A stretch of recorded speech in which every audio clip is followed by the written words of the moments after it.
ክብር ለአብ ክብር ለወልድ ክብር ለመንፈስ ቅዱስ አንድ አምላክ በጌታችን በመድኃኒታችን በኢየሱስ ክርስቶስ ስም በምድር ዙሪያ ሁሉ የምትገኙ ወዳጆቻችን እንደምን አላችሁ?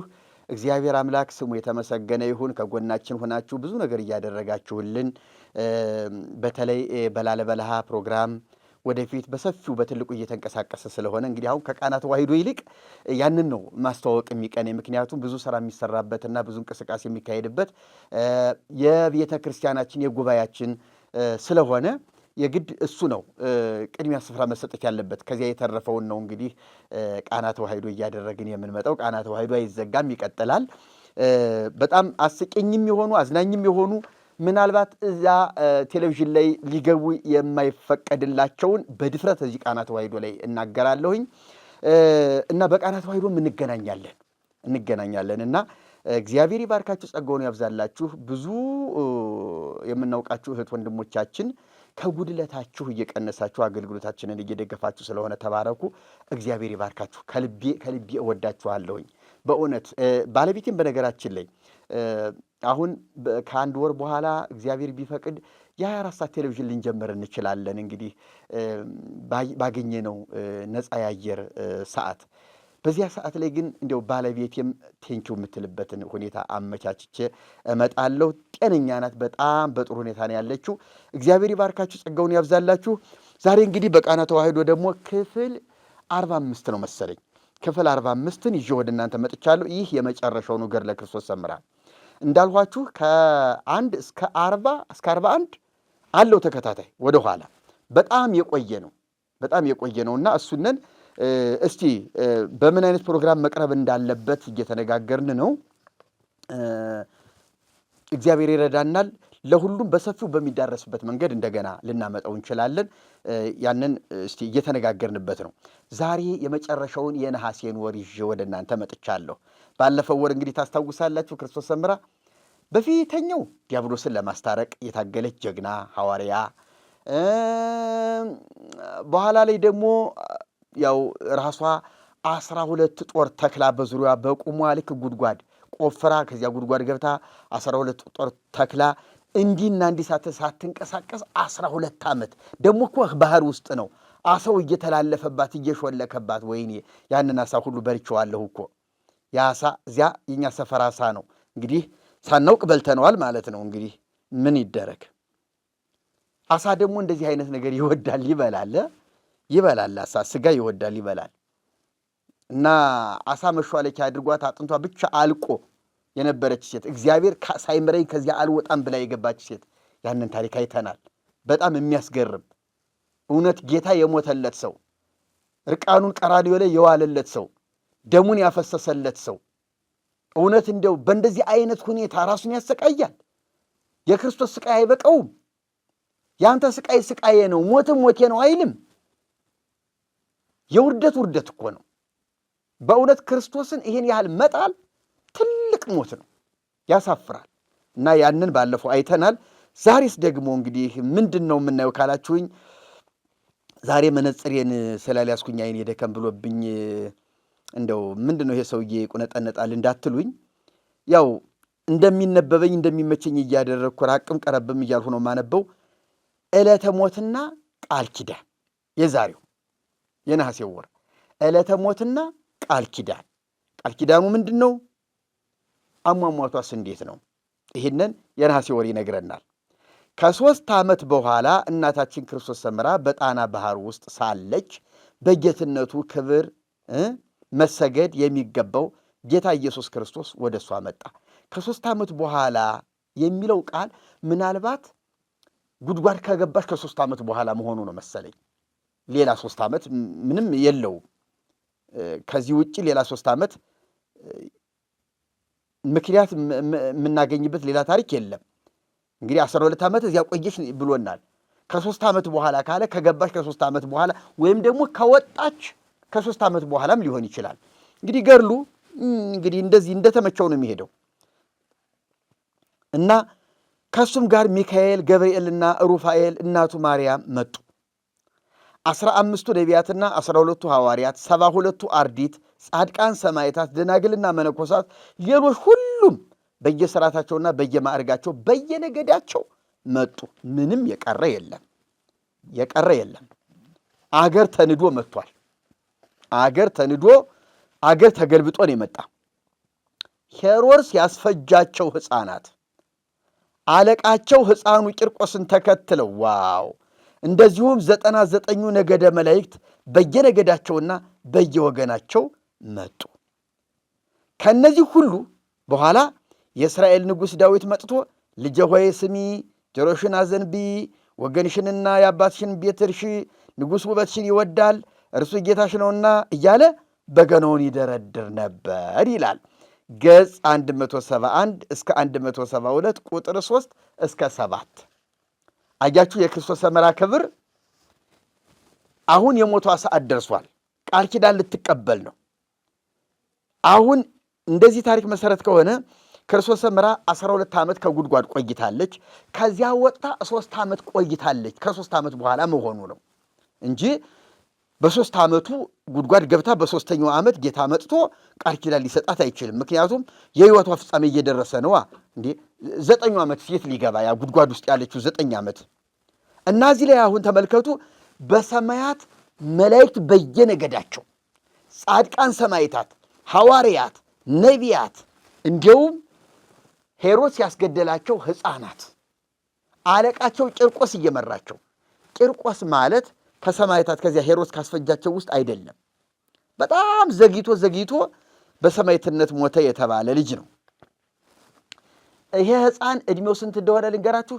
3 ዓመት ተመንፈቅ ነው ሕፃኑ ቂርቆስ ማለት። አሁን ሄሮድስ ያስገደላቸው 2 ዓመትና ከዚያ በታች ነው የሚላቸው። እንግዲህ የታዘሉ ሁሉ አሉ ማለት ነው። በቅፍ ያሉ ሕፃናት ሁሉ አሉ ማለት ነው።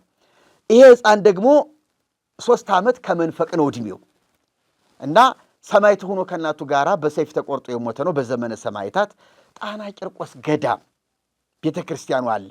ጣና ቂርቆስ የሚባለው ቂርቆስ ቤተ ክርስቲያን የእሱ ቤተ ክርስቲያን ነው። ታላቁ ገዳም የሚባለው ክርስቶስ ሰምራ የጸለየችበትም ነው እኮ ክርስቶስ ሰምራ የጸለየችበት እና ሕፃኑ ቂርቆስ እየመራቸው እነዚያን ሕፃናት አስከትሎ መጣ። ከዚህም ሁሉ ጋር በጣም የሚገርመው ደግሞ ዳዊት በገናውን ይዞ መጣ። ንጉሥ እስራኤል ዳዊት በገናውን ይዞ መጣ። በገናውን እየደረደረ ምን አለ?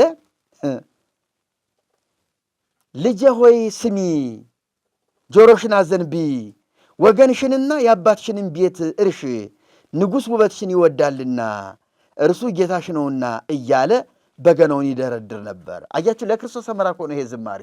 ግን መዝሙር 44 ላይ የሚናገረው ለድንግል ማርያም እንደሆነ ተብሎ ነው የሚናገረው። ቤተ ክርስቲያኒቱ የምትናገረው ለድንግል ማርያም ነው። ስሚ ወለቴ ወርእይ ወአጽሚ እዝነኪ ርእሲ ሕዝበኪ ወቤተ አቡኪ እስመ ፈተወ ንጉሥ ነኪ። ንጉሥ ውበትሽን ወዷልና ልጄ ሆይ ስሚ፣ ጆሮሽን አዘንቢ፣ ንጉሥ ውበትሽን ወዷልና የአባትሽን ቤት እርሽ እያለ ለድንግል ማርያም እንደዘመረ እሷን እንዳመሰገነ ተብሎ ነበር የተተረከው። ለካ የድንግል ማርያምንም ብድግ አድርጎ አምጥቶ ለክርስቶስ ሰምራ መስጠት ይቻላል ማለት ነው። ምን ችግር አለ? ቤተ ክርስቲያኒቱ ለዚህማ መብቱ አይደለም። ስልጣን ያላት እኮ ቤተ ክርስቲያኒቱ እንደው በሲኖዶስ እኮ ተወስነዋለች። ችግር የለባትም። ሊቃውንቱ ይወስኑታል ብለናል ይላሉ። እንዴ የፈጣሪን አድርገው እንዴ ለፍጡር ሲሰጡ የሚውሉ እንኳን የማርያምን እንኳን የፍጡርን ለፍጡር መስጠት ይቀርና የፈጣሪን ለፍጡር እኮ የሰጡ ፈጣጣዎች ናቸው። ታውቃላችሁ? የፈጣሪን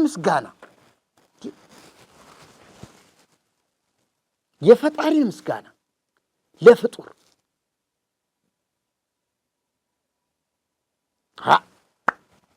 የሚገርም እኮ ነገር ነው።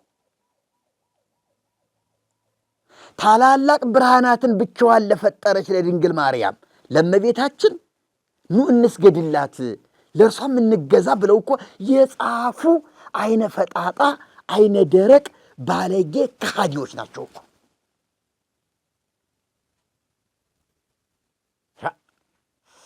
የሚገርም እኮ ነገር ነው። ሰማይን እንደ ዋልታ የዘረጋ ምድርን በአበቦች ያስጌጠ ለሰው ልጆች በመስቀል የተሰቀለ መርቆሪዎስ የእሱን ቸርነቱንና ምሕረቱን እንናገር ብለው እኮ መርቆሬዎስን ፈጣሪ አምላክ እግዚአብሔር አድርገው ያመሰገኑ ሰዎች ናቸው እኮ። እና ኦርቶዶክስ ቤተ ክርስቲያን እንዲያው መታደስ አይደለም ፍርስርሷን አውጥቶ እንደገና ከጭቃ አድቦልብሎ መፍጠር አይሻልም? እውነተኛ በጣም ትዕግስተኞች ነን። በጣም ልታደንቁን ይገባል እኛን ተሐድሶዎችን። በጣም ትዕግስተኞች። እንዲህ አይነት ወራዳ ቤተ ክርስቲያን ይዘን ተሸክመን ትታደሳለች ብለን የምንታገል አሁንም በፍቅር የምንጠብቅ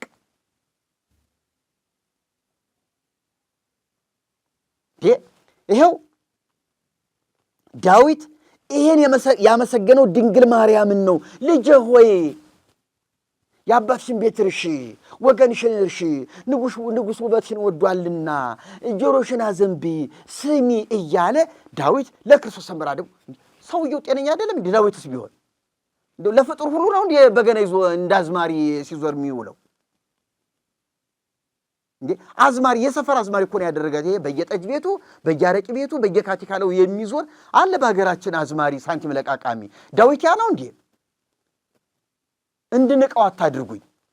ዳዊትን እንድንቀው አታድርጉኝ። ዳዊት በመዝሙሩ እግዚአብሔርን ብቻ ነው ያመሰገነው፣ ልዑልን ብቻ ነው የባረከ።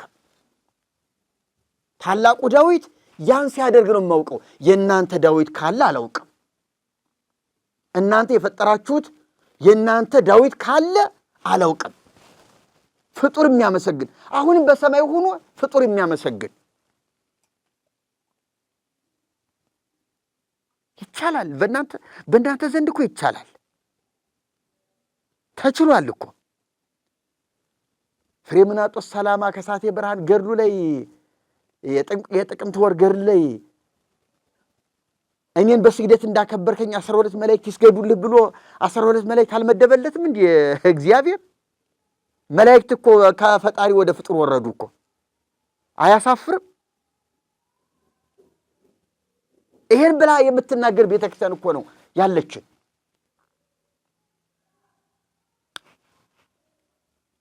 እና እባካችሁን ዳዊትንም አታዋርዱት።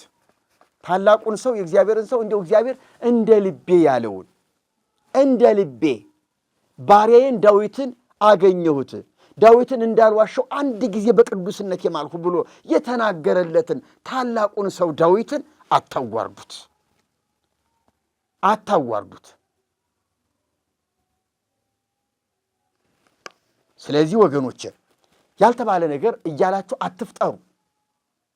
ቤተ ክርስቲያኒቱን እንደዚህ ትርምስምስምስ አታድርጓት እባካችሁ። እንደው የምትበሉ ካላችሁ በልታችሁ ለቀቅ አድርጓት።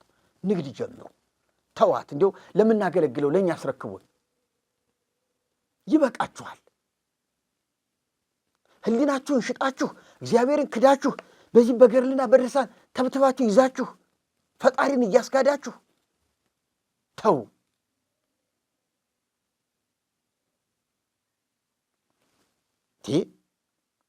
በጣም በጣም ይዘገንናል።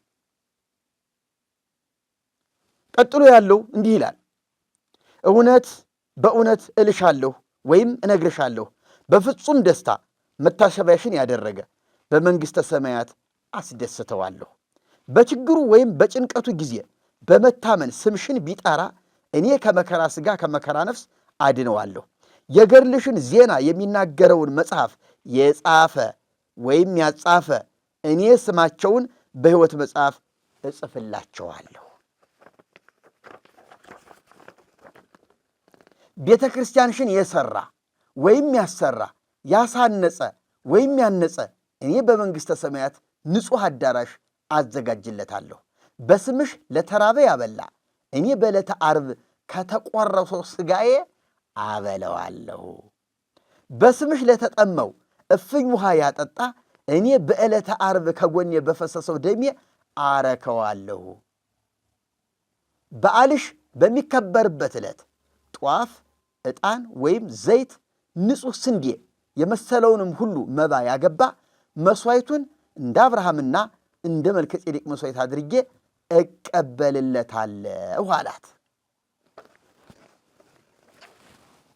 አያችሁ፣ ራሱ ኢየሱስ ክርስቶስ መጥቶ ያን ሁሉ አእላፍ መላእክት በሰማይ እገሌ ቀረስ ከማይባል ድረስ ሁሉን ይዞ መጥቶ ለክርስቶስ ሰምራ የሰጣት ቃል ኪዳን በቃ ራሱ ወንጌሉን እኮ ከንቱ አደረገው። ስሙን እኮ ከንቱ አደረገው። መስዋዕቱን እኮ ከንቱ ነው ያደረገው። ደሙን ስጋውን እኮ ከንቱ ነው ያደረገው። በአብ ፊት ያቀረበውን ባንቺ ስም ሁሉ ነገር ወደ ክርስቶስ ሰምራ ተጠቅልሎ መጣ። በነገራችን ላይ የእያንዳንዱን ገድል ስናየው ለሁሉም ያው ነው።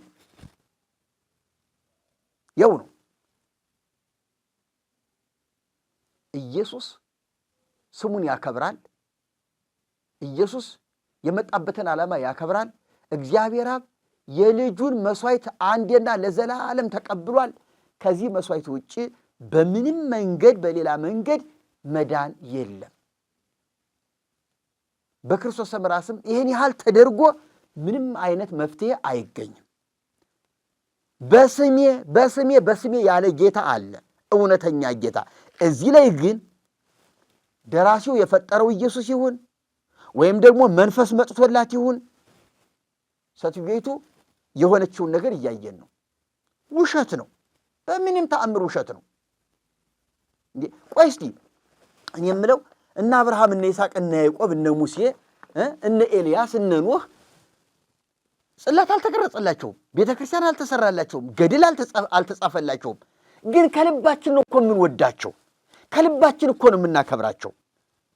የግድ አብርሃምን ለማክበር በስምህ ተብሎ ብዙ ወሬ መወራት አለበት እንዴ? ቤተ ክርስቲያን መታነጽ አለበት እንዴ? ገድል መጻፍ አለበት እንዴ? በብሉይ ኪዳን እግዚአብሔር ያናገረውን አብርሃምን ብቻ አይተን እኮ ነው አብርሃምን ታላቁ የእምነት አባት ብለን የምናከብረው የምንወደው። ኖህ ፍጹም የእግዚአብሔር ሰው ብለን የምንወደው የምናከብረው። የእግዚአብሔር መልእክተኛ የእግዚአብሔር ባሪያ ብለን ሙሴን የምናከብረው እንዴ። ሐዋርያትን የምናከብራቸው የምንወዳቸው፣ የአፉን እስትንፋስ ቃሉን ይዘው ወጡ እስከ ምድር ዳርቻ የሄዱትን በገድላቸው እኮ አይደለም፣ ወንጌል ላይ አይተን እኮ ነው። ከወንጌል እኮ የነሱ ገድል የለም። ከወንጌል ላይ እኮ የነሱ ቃል ኪዳን የለም። የነሱ ሕንጻ ቤተ ክርስቲያን፣ የነሱ ጽላት የለም። እና የግድ ክርስቶስ ሰምራን ለማክበር ይሄ ሁሉን ተፈንቶ መደረስ አለበት እንዴ? እውነተኛ የእግዚአብሔር ባሪያ ከሆነች እኮ ትክክለኛው ንጹህ ታሪኳ ብቻ ሲጀመር ጀምሮ ከቤቷ ስትወጣ እውነት በሕይወት ከነበረች ስትወጣ ጀምሮ ነው ነገሩን ያበላሸችው። ስትወጣ እንዴት ትዳር የተጸየፈች፣ ትዳር የጠላች፣ ትዳር የተመረረች ሴት ናት እቺ ሴት።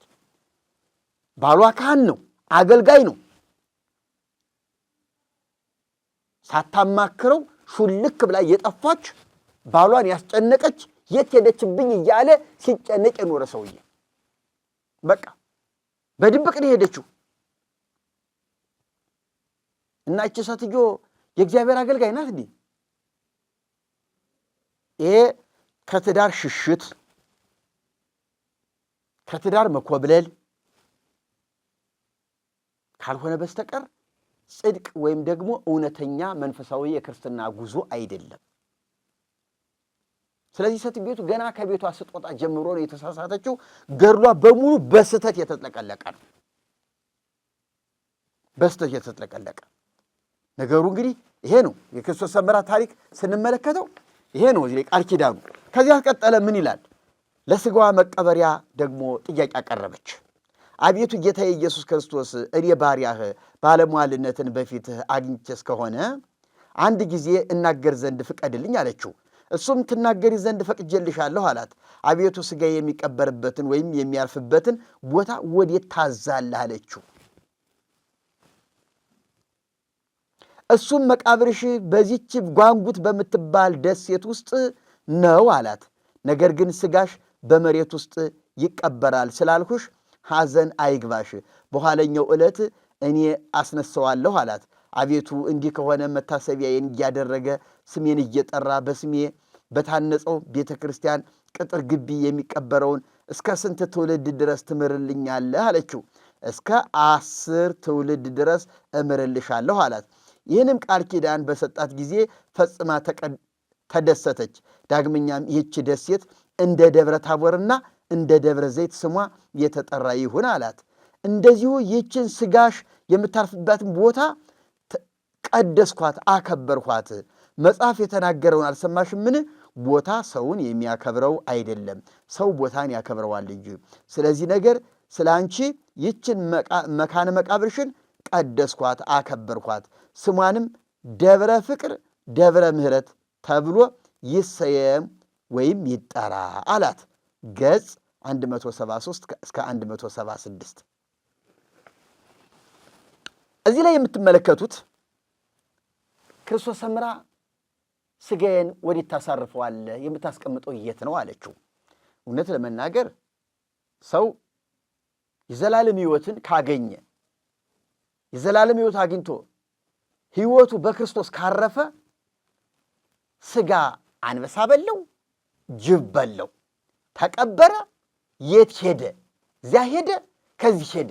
እውነት እንዲሁ ምን ያሳቅቃል? ምንስ ያስጨንቃል? ስንቱ ሰማዕታት አይደለም እንዴ አንገታቸው እየተቆረጠ ለአንበሳ መጫወቻ ሆነው የቀሩ?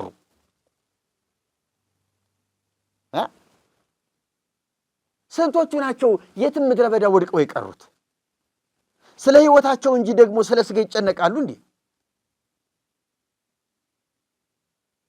ዕለት ዕለት እንደሚታረዱ በጎች ሆን አይደል ያለ እንዴ ጳውሎስ? ዕለት ዕለት እንሞታለን። በየቀኑ ነው የሚገድሉን። እስመ በእንቲአሁ ይቀትሉነ ኩሉ አሚራ ወኮነ ከመ አባግዕ ዘይጠብሑ።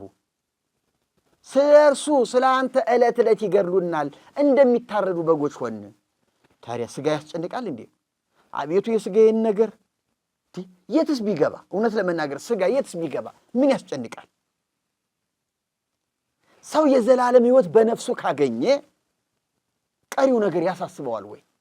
ግን እንደሚያሳስባት እንደሚያስጨንቃት ሆና አቤቱ የሥጋዬን ነገር ወዴት ታሳርፈዋለህ አለችው። እሱም ራሱ እንዴ ይሄ ነው እንዴ ቁም ነገሩ?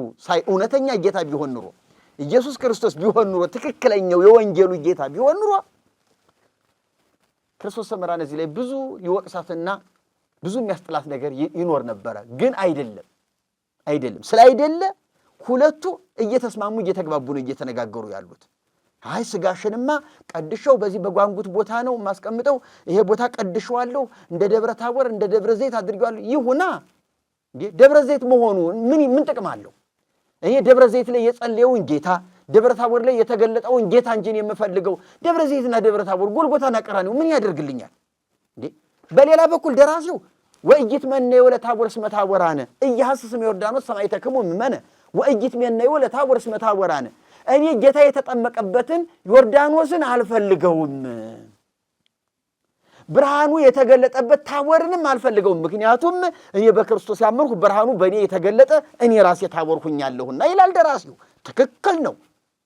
እውነት የገባው ደራሲ ጎልጎታንም አይመኝም፣ የተጠመቀበት ዮርዳኖስንም አይመኝም፣ ደብረ ዘይትን አይመኝም፣ ደብረ ታቦርን አይመኝም። የሚፈልገው ኢየሱስን ብቻ። በቃ ኢየሱስ ሕይወቴ ከሆነ ኢየሱስ በእኔ ላይ ከነገሰ እኔ የቦታ መቀላወጥ ምን ያደርግልኛል? ምን ያደርግልኛል? ስለዚህ እዚህ ላይ የሚታየው ቦታውን ቀደስኩት፣ አከበርኩት፣ እንዲህ አልኩት፣ እንደዚህ ያደረግኩት። ሥጋሽንም ደግሞ እጠብቀዋለሁ፣ አከብረዋለሁ፣ በትንሣኤ ያስነሳዋለሁ። እስከ ስንት ትውልድ ትምርልኛለህ? እስከ 10 ትውልድ። እንደዚህ ከሆነ እናቴ እኔን አድነኛለች። እናቴ እዚያ ስትደግስ ነው የምትውል። በየዓመቱ ስትደግስ፣ ስታበላ፣ ስታጠጣ፣ በቃ እዚያ ሊሳለም ለሄደ ሕዝብ በሙሉ በቃ ኑ ብሉ ጠጡ ነው ዝክር። አሁን እንግዲህ በክርስቶስ ሰምራ ስም የተደረገ ዝክር ነው። 10 ትውልድ ከኔ በኋላ እኮ 9 ትውልድ አለ ማለት ነው የሚድን ገና ምንም ሰራም አልሰራም በክርስቶስ ሰምራ ቃል ኪዳን የሚድን 10 ትውልድ ከኛ ዘር አረጋለ። እንደዚህ ቢሆን ኑሮ ኢየሱስ ክርስቶስ በቃል ኪዳን ቢሆን ኑሮ ምንም እንሆን ምንም ኢየሱስ ክርስቶስ እስከ ዕለተ ምጽአት ያለውን ማዳንና መጠቅለል ይችል ነበረ። ግን በእርሱ ያመነ ብቻ በእርሱ ያመነ የዘላለም ሕይወት የሚያገኝ ከእርሱ ጋር ከተላለፈ የእግዚአብሔር ቁጣ በእርሱ ላይ የሚኖርበት አለቀ። ሕይወት ይህች ናት። መዳን ደግሞ በማንም በሌላ የለም። መዳን በሌላ በማንም የለም። አለ እኮ እሱ ራሱ። በሩ እኔ ነኝ፣ በእኔ በቀር ወአልቦ ዘይመጽእ ኀበ አብ ዘእንበለ እንታብየ፣ በእኔ በቀር ወደ አብ የሚገባ የለም። በእኔ በቀር ምን ማለት ነው? እኔ ነኝ መንገዱ። በቃ ኢየሱስ መንገድ ነው። ወደ አብ መግቢያችን መድረሻችን መንገዱ ኢየሱስ ነው ማለት ነው። ክርስቶስ ሰምራ መንገድ አይደለችም። ማንም መንገድ አይደለም። 10 ትውልድ አይደለም ምናምን ትውልድ በፍጹም አያስኬድም፣ አይሆንም። ይህንን አስረግጠን ማወቅ ይኖርብናል። በክርስቶስ እመን ትድናለህ ስንባል እንዴት ሊሆን ይችላል ማለት መሟገት የደፈርን ሰዎች ክርስቶስ ሰምራ 12 ትውልድ ታስመራለች ሲባል እንዴት መቀበል ቻልን ነው እኔ ጥያቄ የሆነብኝ ይሄ ነው። ክርስቶስ እመን ትድናለህ ሲለን በፍጹም በእምነት ብቻ ብለን የምንሟገት ሰዎች እንዴ ከኔ አልፎ ክርስቶስ ሰምራን እኔ ቀዝቃዛ ውሃ ስለሰጠው አንድ ብርጭቆ ውሃ ስላጠጣው ለተጠማ 12 ትውልድ ለአንተ ታስምርልሃለሁ የሚለውን ነገር ለመቀበል እንዴት ራሳችን ፈቃደኛ ሆን? እንዴት ተቀበል ነው? እርግጠኛ ነኝ አሁንም ቢሆን ኢየሱስ ክርስቶስ በእኔ ያመነ 12 ትውልድ ይማርለታል ብሎ እንዴት ሆኖ ነው? ምን ኢየሱስ ላይ ሁሉ ጊዜ እንቅፋት አለ። ኢየሱስ ላይ ሁሉ ጊዜ ውጊያ አለ። ኢየሱስ ላይ ሁሉ ጊዜ ከፍተኛ ሰልፍ አለ። ትክክለኛ ነዋ፣ እውነተኛ ነዋ፣ መዳኛችን ነዋ። ክርስቶስ ሰምራን አስታቅፎ ኢየሱስን የሚያስጥል ጋኔን ነዋ። ይሄ ነው እውነታው፣ ይሄ ነው። ስለዚህ ይህንን እንዳትቀበሉ ወገኖች፣ ይህንን ፈጽሞ ልንቃወመው ልንጥለው ይገባል። ቀጥሎ ያለው ክፍል ደግሞ ልንገራችሁ። እውነት እውነት እልሻለሁ ሥጋሽ ከተቀበረበት ሂዶ መቃብርሽን የተሳለመ የእናቴ የማርያምን መካነ መቃብር እንደተሳለመ ይቆጠርለታል። እውነት እውነት እልሻለሁ አንቺን ያከበረው ሁሉ እኔ በሰማያዊ መንግሥት አከብረዋለሁ። አንቺን የወደደ ወይም ያፈቀረሽን እኔ አፈቅረዋለሁ። ገጽ 176 ቁጥር 31 እስከ 33። ይህም ቃል ኪዳን ነው፣ የተሰጣት ቃል ኪዳን። አያችሁ፣ ሥጋሽ ከተቀበረበት ሄዶ መካነ መቃብርሽን የተሳለመ ይህ እንግዲህ የመቃብር ጋኔን ነው። መቃብር ለመቃብር የሚያዞር በእውነት ኢየሱስ እንኳን የተቀበረበትን ቦታ ተሳልመን አንድንም። የተሰቀለበትን ቦታ ተሳልመን አንድንም። ይህንን እንወቅ። ከኢየሱስ የከበረ የመቃብር ቦታ የለም። ኢየሱስ ከተሰቀለበት የተሻለ የከበረ ቦታ የለም። እንዲሁ ስለ ቦታ እንነጋገር ከተባለ ነገር ግን ይሄ በፍጹም አያድንም። በሕይወታችን ላይ ምንም የሚጨምርልን ፋይዳ የለው። መካነ መቃብርሽን የተሳለመ ይሄ የኛ ኢየሱስ አይልም። የእግዚአብሔር አብ ልጅ ኢየሱስ ክርስቶስ ይሄን አይልም። ሐሰተኛ ኢየሱስ፣ ክፉ መንፈስ ይህንን ሰትቤቱን አታሏታል፣ ዋሽቷታል። ወይም ደግሞ ምናልባት ክርስቶስ ሰምራም የለችም፣ መንፈሱም የለም። ጸሐፊው ብቻ እንዲህ አይነት ድርሰት ደርሶ ለቤተ ክርስቲያኒቱ ሰጥቷታል። ወይ ጸሐፊው ነው የደረሰው ወይም ደግሞ ሐሰተኛ መንፈስና ክርስቶስ ሰምራ ናቸው ሕዝቡን ገደል የከተቱት። መካነ መቃብርሽ መጥቶ የተሳለመ የእናቴን የማርያምን መቃብር እንደተሳለመ ቆጥርለታለሁ። ምናችንም አይደለም፣ የማንም መቃብር ምናችን አይደለም። እንኳንስ የነዚህ ቅርና የራሱ የጌታችን መቃብር እንኳን መዳኛችን ሆኖ አልተሰጠንም። ክርስቶስ ሰምራ በክብር ከሁሉ በላይ። እዚህ ላይ ደግሞ አንድ ክፍል ላንብብላችሁ። ክርስቶስ ሰምራ በክብር ከሁሉ በላይ መሆኗን የሚያሳይ ነው። ይህንም ብሎ በብዙ ወገን ወይም ሰራዊት ላይ ሾማት። ዋው! ይህንም ብሎ ቃል ኪዳኑ ሰጥቶ ይህንም ብሎ ሲጨርስ ከሁሉ በላይ ከሁሉ ወይም ደግሞ ከብዙ ሰራዊት በላይ አድርጎ ሾማት።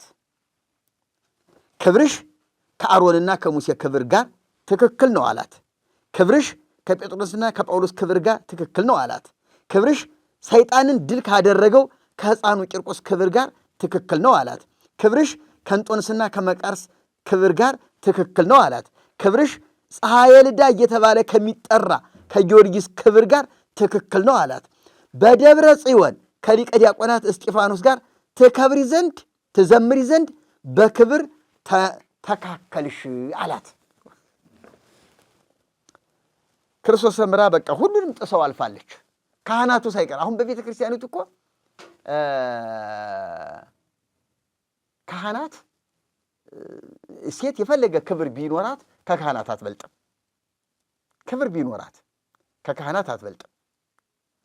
የቤተ ክርስቲያናችን ደራሲያን ድንግል ማርያምን ነው ከሱራፌል ከኪሩቤል ከካህናት ከጳጳሳት ትበልጫለሽ እያሉ፣ ምክንያቱም የጌታ እናት ነሽና እነሱን ከሾማቸው የሾማቸው የሿሚው እናት ነሽና ከነሱ ትበልጫለሽ ብለዋታል። ከዚያ በተረፈ ግን ካህንን የሚበልጥ የለም፣ ካህን የኢየሱስ ክርስቶስ እንደራሴ ወኪል ነው ብላ ቤተ ክርስቲያኒቱ ደግሞ ራሷ ትሰብካለች። ክርስቶስ ሰምራ ግን ያው ሁሉ እስቲ ከስንቱ እንደበለጠች እንዴ! ይህንም ብሎ በብዙ ወገን ወይም ሰራዊት ላይ ሾማት። ከነ አሮን ከነ ሙሴ ከነ ጴጥሮስ ከነ ጳውሎስ። ጳውሎስና ጴጥሮስ እኮ ብርሃናተ ዓለም እየተባሉ የሚመሰገኑ ናቸው። ሰይጣንን ድል ካደረገው ከሕፃኑ ቂርቆስ ከእንጦንስና ከመቃርስ ምንኩስናን ከመጀመሪያዎቹ አባቶች ማለት ነው።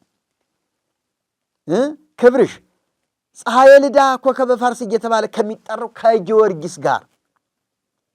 ጊዮርጊስ ደግሞ የሰማዕታት አለቃ ነው የሚባለው። ጊዮርጊስ የሰማዕታት አለቃ። ነገር ግን ክርስቶስ ሰምራ አሁን እኩል ሆነችው ከማንም። በቃ ጊዮርጊስ የሚመካበት እኔ ከነገሌ በላይ ነኝ የሚልበት ድርሻ የለውም። ሊቀ ዲያቆናት እስጢፋኖስ ጋር ትዘምሪ ዘንድ በክብር ተካከልሽ። ክርስቶስ ሰምራ ይህን ያህል በክብር የተካከለሽ ናት።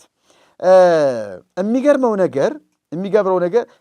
ነገር ክርስቶስ ሰምራ አሁን ከዚህ ላይ በክብር ከሁሉ በላይ ናት። ከሁሉ በላይ እንደሆነች እዚህ ላይ ያሳየናል። ስለ ቃል ኪዳኗም የተናገረው ነገር አለ። በነገራችን ላይ ቅድም ቃል ኪዳኗ ከመቃብርሽ ቦታ የተሳለመ ከእናቴ ከድንግል ማርያም መቃብር እንደተሳለመ ቆጥረዋለሁ ብሎ ነበረ። ከዚህ ቦታ ላይ ምሕረት የማይገባው ወደ ክርስቶስ ሰምራ ገዳም አይሄድም ብሎ ደግሞ ጌታችን ኢየሱስ ክርስቶስ አንድ ነገር እንደተናገረ አስታውሸ ነው ይህንን ወደ ኋላ መጥቼ የነገርኳችሁ። ገጽ 78 ላይ ነው ቁጥር 37 ምሕረት ሊደረግለት የማይገባው ወደ አንቺ አይመጣም፣ ትሩፋትሽንም ሊሰማ አይችልም አላት። አየሽ፣ ዜና ገድሏን የማይሰማ የጌታን ፊት አያይም። ለክርስቶስ ሰምራ የተሰጠ ኪዳን ይሄ ነው። ሌላው ቅድም ከአሁን ከነገሌ በለጭ ከነገሌ ትበልጫለሽ እያለ ከነዚህ ሁሉ ጻድቃን አብልጦ ወይም ደግሞ እኩል ሆንሽ እያለ መጣ። በገድለ ተክለ ሃይማኖት ገድል ላይ ክርስቶስ ሰምራ 25ኛ ሱራፌል ሆነው ከ24ቱ ሽማግሌዎች ጋር ዕጣን አጠኑ ተብሎ ቁጥራቸውም 25ኛ ሱራፊ ሆነዋል። አሁን ቁጥራቸው እንግዲህ 24 አይደለም። ስንቶቻችሁ እንደተገነዘባችሁ አላውቅም። ቁጥራቸው አሁን 25 ነው።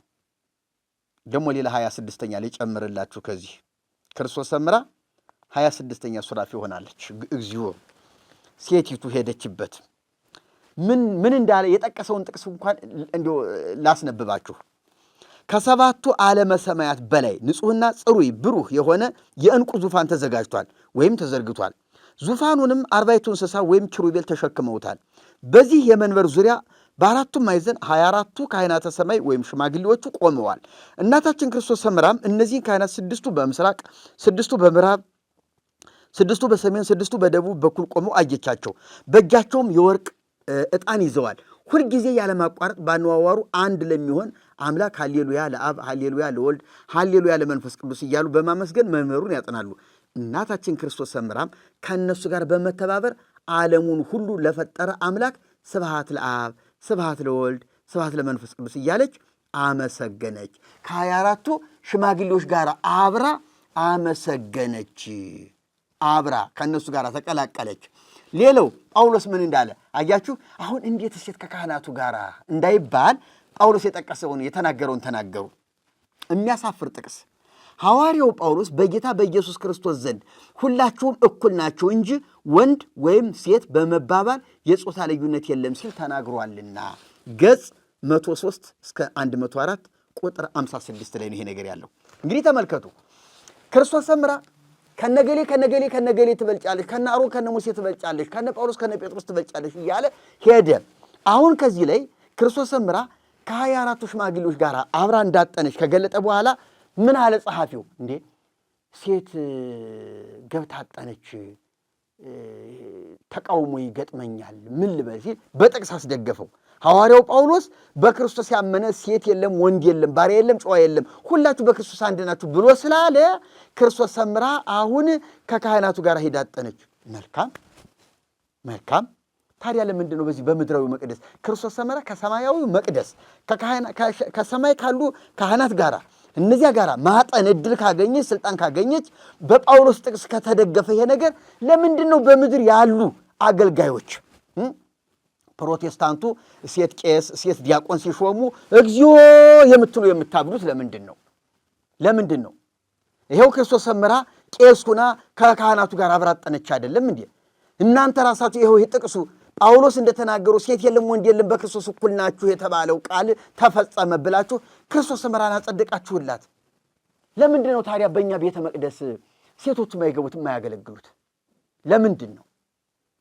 ክርስቶስ ሰምራ ብቻ ናት የተፈቀደላት? እንደዚያ እንዳይሆን ይኸው የጠቀሳችሁት ጥቅስ ሐዋርያው ጳውሎስ በጌታ በኢየሱስ ክርስቶስ ዘንድ ሁላችሁም እኩል ናችሁ፣ ሁላችሁም ክርስቶስ ሰምራ ብቻ አይልም፣ ሁላችሁም እኩል ናችሁ እንጂ ወንድ ወይም ሴት በመባባል የጾታ ልዩነት የለም ሲል ተናግሯልና።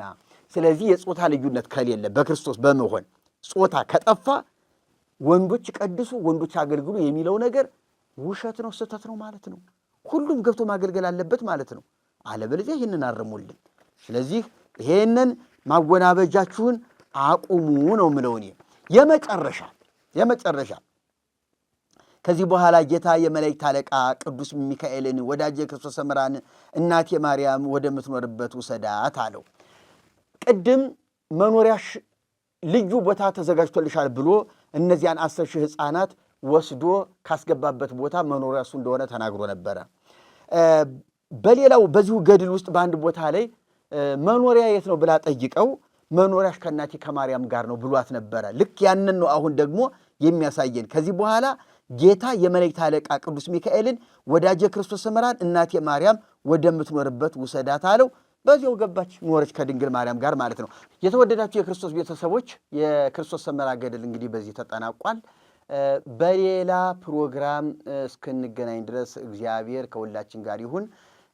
አብርሆቱን መረዳቱን ምስጢሩን ይግለጽልን። ምናልባት እንዲያው የምትፈልጉት ርዕስ ካለ እንዲነሳ እንድንወያይበት ወይም ደግሞ በትምህርት መልክ እንዲቀርብ የምትፈልጉት ርዕስ ካለ በኮሜንት ላይ አስቀምጡ፣ ጻፉ፣ እንነጋገራለን፣ እንማማራለን። እግዚአብሔር ጸጋውን ያብዛላችሁ። ተባረኩልኝ። እወዳችኋለሁኝ። ይህንን ፕሮግራም ለሌሎች እንዲዳረስ የበኩላችሁን ድርሻ እንድትወጡ እጋብዛችኋለሁ። ተባረኩልኝ።